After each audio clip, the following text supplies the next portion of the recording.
8월 16일 오후 4시를 지나가고 있습니다. 어제 8.15를 맞아서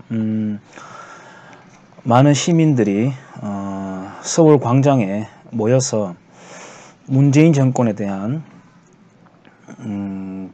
타도 또는 비난의 시위가 있었습니다.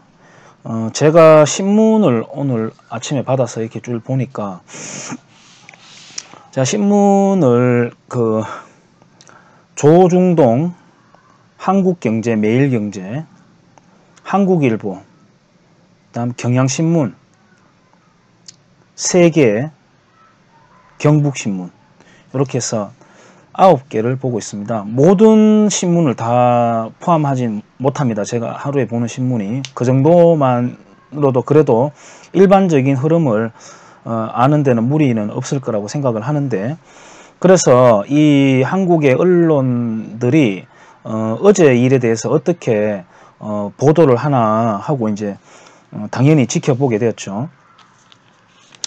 뭐 경향, 그다음에 한국일보, 이런 좌파 성향의 신문들은 당연히 태극기 집회 사진은 아예 뭐 작든 크든 상관없이 아예 안 냈습니다. 반일 시위하는 거는 아주 대서특비를 했고요.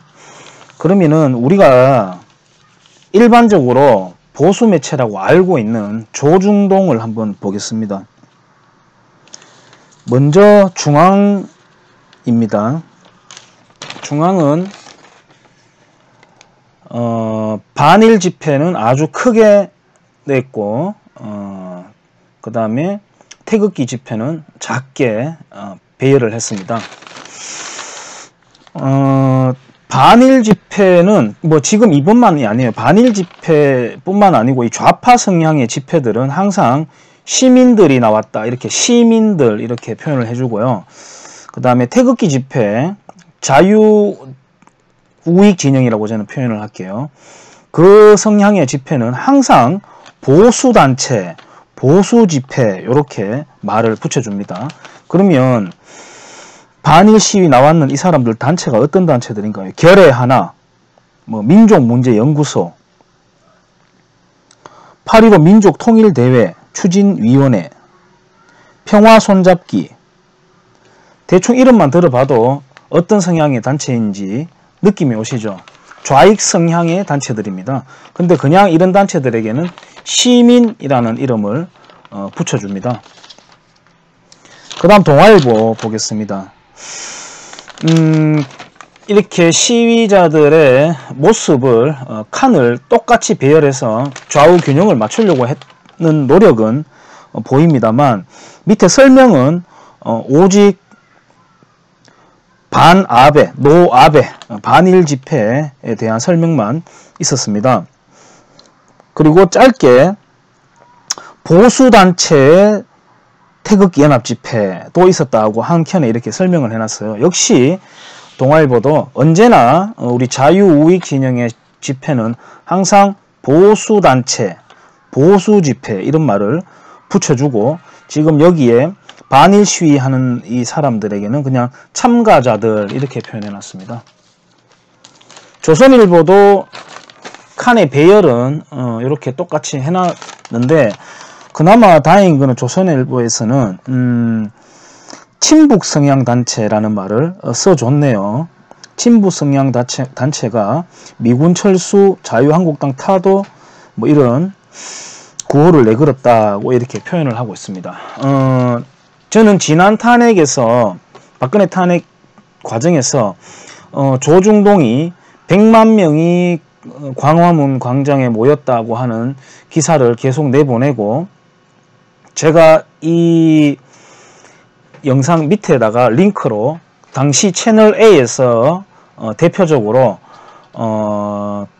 뭐 약물이 어떻느니, 청와대에 반입된 약물이 어떻느니 하는 그런 아주 즐거워하면서 내놓는 그 영상이 있는데, 그걸 링크를 제가 걸어 놓을 테니까 심심할 때 재밌게 한번 보십시오. 그 당시에 이 조중동은 조중동뿐만 아니고 거의 뭐 대한민국이 미쳐 있었죠. 완전히 미쳐서 돌아갔는데,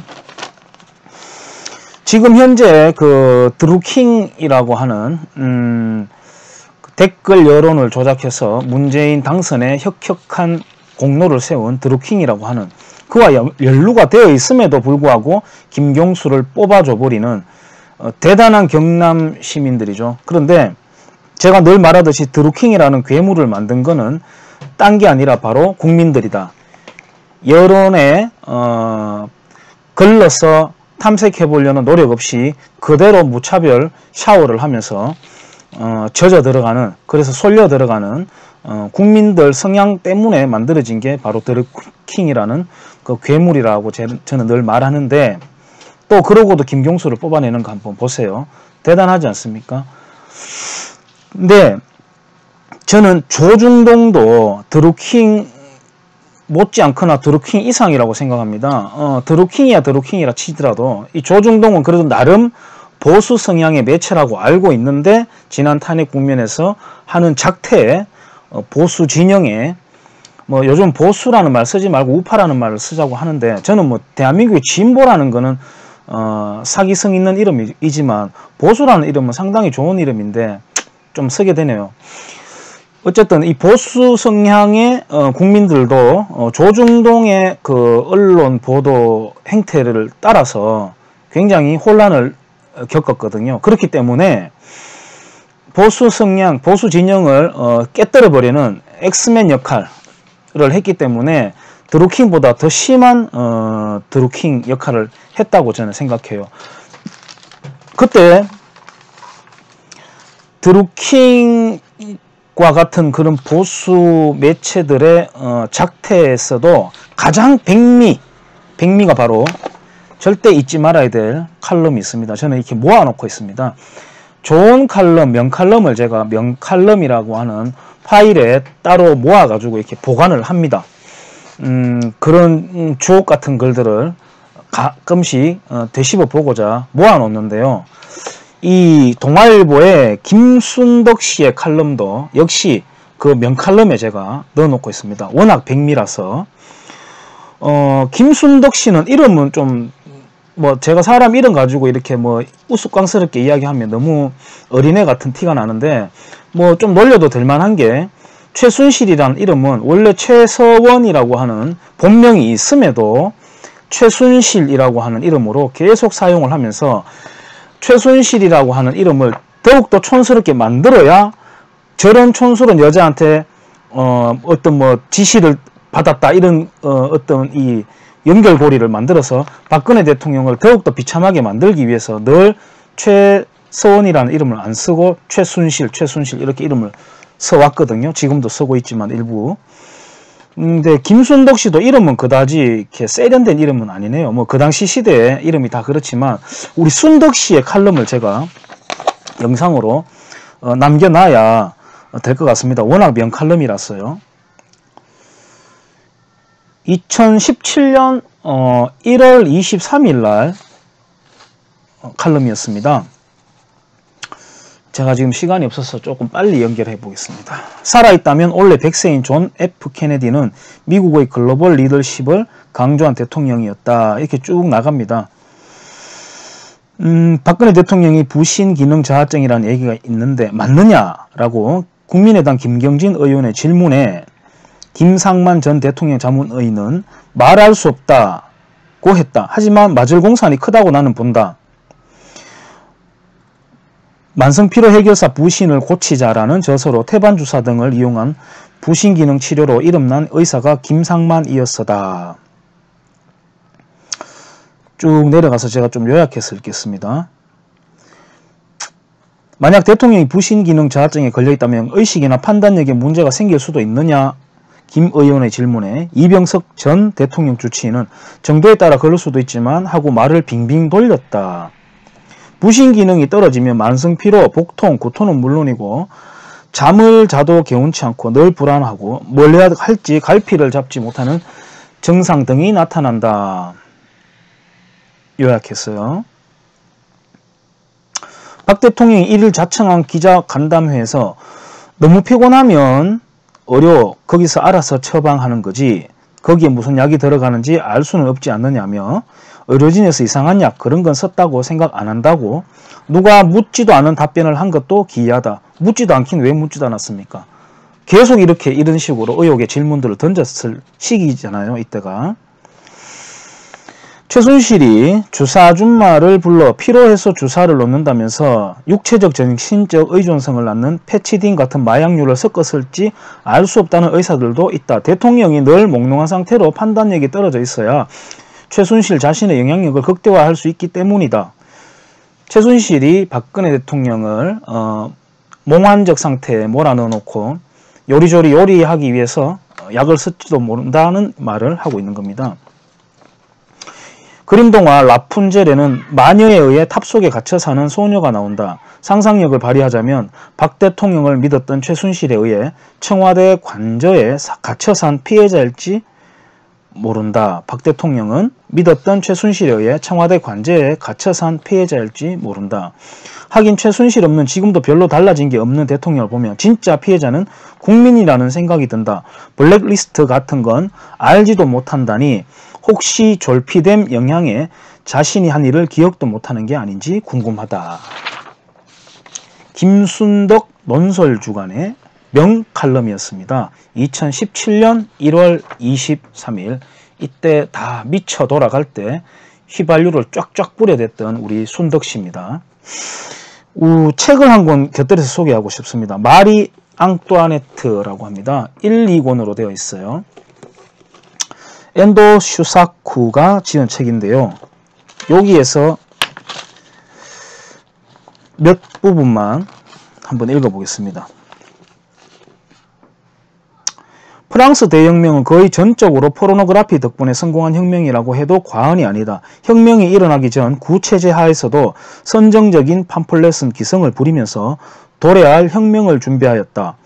포르노그래피의 성적 선정성은 궁정, 교회, 귀족, 아카데미, 살롱, 군주제 등 기존 제도 전체를 공격하기 위해 선택된 수단이었다. 그 중에서도 마리 앙뚜아네트에 대한 포르노그래피가 대세였다. 혁명 후 더욱더 맹렬해지는 포르노그래피 속에서 그녀는 온갖 추악한 외설적 언사로 조롱받고 비하되다가 재판에 회부되어 처형까지 되었다. 왜 그랬을까? 여자였기 때문이다. 마리 앙뚜아네트는 역사상 최초의 여혐의 희생자였다. 한국의 소위 여성인권단체, 진보라는 이름의 단체들은 여기에 대해서 지금 일어나고 있는 일들에 대해서 몇 해 전에 일어나고 있었던 일들에 대해서 북한 여성인권에 대해서 왜 침묵하나요? 그 단체들은 여성인권이라는 이름을 왜 쓰는지는 모르겠으나 정치 집단 단체입니다. 제가 볼 때는 한 군데만 더 읽어보겠습니다.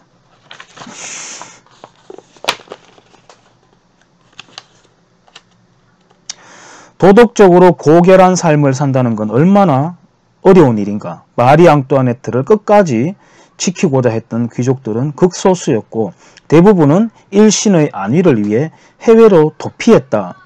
겉으로는 정의를 내세우지만 민중들의 심리에는 복수심이 깔려 있음을 무분별한 피의 학살을 통해 알 수 있다.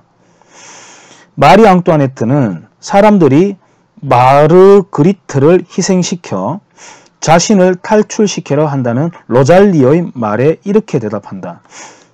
사람은 언젠가 모두 죽습니다. 하지만 중요한 건 죽음 그 자체가 아니라 어떻게 죽는가 하는 것입니다. 나는 왕비로서 죽고 싶습니다. 우리는 지금 조중동의 저런 타락한 언론 그리고 몇 해 동안 미쳐 돌아가고 있는 지금도 반일 선동의 세 번째 광우병에 걸려가지고 온 국민이 대부분의 국민이 나대고 있는 이 시기를 훗날 역사는 어떻게 기록할까요?